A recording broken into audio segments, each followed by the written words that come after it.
Hi everyone and welcome back to another video. So assigning your MagicBand Plus to a park ticket in Disneyland mobile app lets you use the band for park entry, eligible lightning lane access, and Disney Photo Pass linking and other supported features.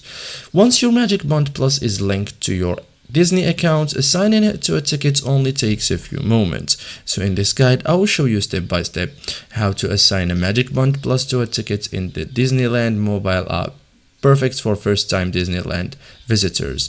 First thing, open the Disneyland mobile app, open the application like you are ready to manage your MagicBand Plus. Then open the MagicBand Plus section, like inside the app, open the menu, and then you have to find here MagicBand Plus. Okay, so after that, select the MagicBand Plus you want to manage, settings page will open.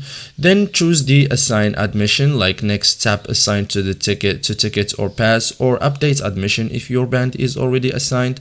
Wait for your linked admissions to appear and the app will display your available park tickets and magic key passes. Okay, then select your park ticket, now assign the band, choose the park ticket or magic key pass you want to use, confirm your selection, and your MagicBand Plus is now assigned to the admission. Okay, after that, verify the assignment. After assigning, confirm the correct ticket appears under your MagicBand Plus and make sure the assignment has been saved. Okay, if needed, check that your MagicBand Plus is charged and updated. Okay, so thank you guys for watching this video and see you in the next tutorial.